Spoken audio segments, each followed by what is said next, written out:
Thank you, John. My name's Glynn from the University of Melbourne. I'm delighted to have been invited and delighted to be part of this conversation. I join all of our other speakers in acknowledging the Yorta Yorta people on whose land we meet. And thank Paul Briggs for that wonderful presentation earlier. It's a little daunting to follow him. John has outlined very accurately that not all education institutions should or are doing the same thing, and that's spot on. There's no point having a series of providers all offering exactly the same thing in this community. What we need is range and breadth.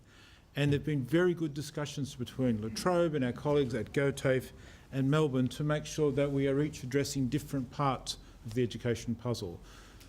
So I hugely enjoyed what John has just shown us. I'm going to go through a relatively more modest set of initiatives around what Melbourne is doing, but to try and show you how they fit in with what John's doing. And I know that Paul's presentation to follow will pick up many of the same aspirations, which are about choice for students, pathways into further education, and making sure that skills are closely linked to the needs of this region, which is what this has to be about. And there are a range of providers. John has told us about La Trobe's. GoTAFE has more than 9,000 student enrolments in this region, which is a really important contribution. Melbourne's enrolments are much more modest because they're highly specialised. We have a medical school here already, John. We bring 600 medical students to Shepparton every year. 600 medical students live and work in Shepparton every year as part of what the University of Melbourne does to make sure they have the experience of working in the regions. And we know from tracking, exactly as John says, that many of them who spend time in regional Victoria choose to come back and work here professionally on graduation. And that's a very important part of what we do. We also have just outside Shepparton the Dookie Agricultural College. Agricultural numbers, student numbers, bizarrely, have been tiny for the last 2 decades, and although Peter gave us a beautiful exposition about why horticulture is the future, persuading young people to do that has been almost impossible, to the point where numbers doing the Bachelor of Agriculture were typically below 20, although we have capacity for 400. We've given a lot of thought to that in the last 2 years. We've turned around the way we enrol and we recruit. We will this year, in fact 2 weeks ago, started nearly 100 new Bachelor of Agricultural students, the highest enrolments certainly this century and well back into the last, because those numbers finally are going to turn around. There is a brilliant future for people doing agriculture, and our hardest task is persuading students that that's their future. In an odd way, agriculture has lost its very important innovation history, that students would once have seen agriculture as the great place to do new things because it was such an innovative industry. And it still is, but we've lost that message to students. Turning that around is really important. There are 6 things I want to propose, he said, hoping this works. Very briefly, where I think the University of Melbourne can contribute to the story that the others have told us. And I want to very, very quickly run through these. Peter over here said this morning we need to look at this community as a laboratory. I couldn't agree more. One of the key issues that everybody has stressed is why are people not finishing Year 12, and why are those who are finishing Year 12 not going on to higher education in the same rates they do everywhere else in Victoria? Because even if you complete Year 12 here, your outcomes are still much less likely to take you into the system. We've been doing extensive work in Benalla around this question, using Benalla as a laboratory in exactly the way you suggested. We would like to do the same in Shepparton, a focused research effort on understanding the patterns of enrolment, completions and pathways for students. And that would be the first thing that we want to suggest as a contribution to this much larger project that Andrew and the team here have put together. The second is to look at alternative pathways into teaching. La Trobe plays a very important role teaching teachers in this community, and will go on playing that role. But we think there's also a capacity to bring in different forms of teaching in some schools. The Melbourne approach is quite different. It's a Masters of Teaching. It only teaches teachers as a graduate course, not straight from school.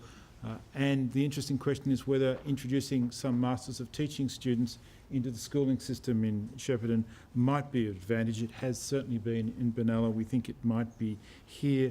It's a clinical model where, like our medical students, the teachers would actually have to come and live here and be part of the schools through their teaching program. It's quite a different model from the traditional teaching method.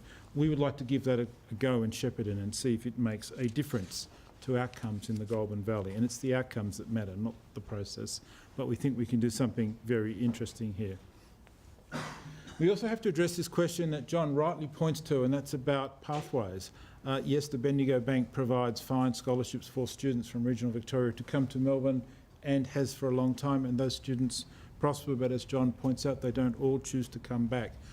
I suspect that is the story of all regional communities, that there is an outflow, and many here spend their life moving between two or more communities, between Melbourne and Shepparton, between other communities in Shepparton, and that won't change.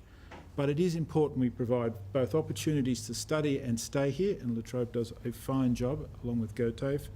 It is also important to recognise there are some students who want to study subjects that aren't easily going to be offered in this area, and they do need to travel to do so, and so a stronger range of scholarships for those students to come to Melbourne and study, and then hopefully have reasons and interest in returning to the Shepparton region.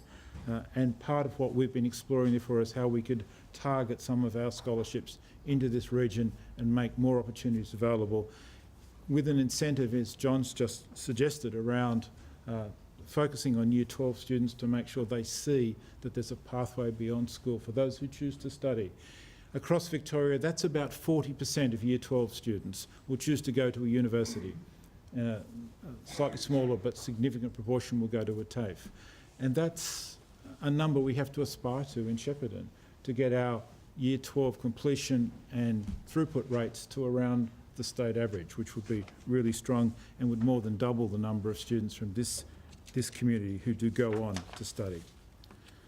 As well as university study, the pathways between vocational education and university are really strong. We've worked really hard with GoTAFE to build those, and we need to do more, but we think there are opportunities for more students to move seamlessly between TAFE and universities, and between universities, I need to say, as well, to make that important. And I think there are relatively simple things we could put in place to make that more available in this community. Paul rightly reminded us this morning about the importance of opportunities for Indigenous students, and enrolments in university from Shepparton, already below Victorian averages, are much lower for Indigenous communities. There are clearly important things to be done. It was very encouraging here to hear what has been achieved over the last 18 years since the establishment of Rumballara, but there's a lot more to be done. This university has been working hard with Rumballara and the ASH program to provide some of those opportunities, and I also want to acknowledge, since she's here, Deborah Cheatham's really important role in the cultural development of the region through work for the Dungella Children's Choir and other important projects here. This involves everybody and requires everyone to be involved. But we think there are opportunities to provide more pathways for Indigenous students. We've got programs in place since 2012 to do that. It's beginning to see a pathway through. Taking that commitment seriously and delivering on it, we think, is hugely important to making a difference.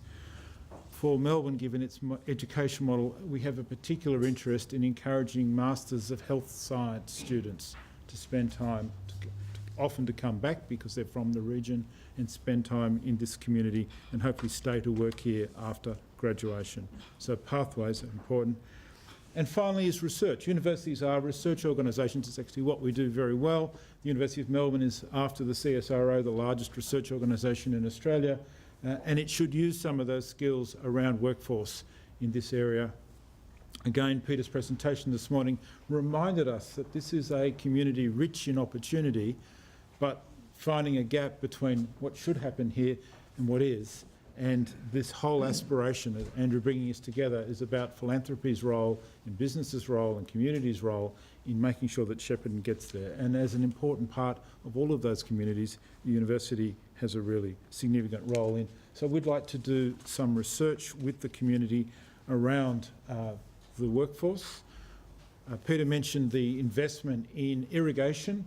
Much of that work is being done through a company called Rubicon, which is a very important part of the local economy. That company in turn rolls out from research done at the University of Melbourne and all those gated control systems for irrigation that are now being installed across the region start as university research, and strengthening that partnership so research flows into implementation, flows into the community is what we want to do.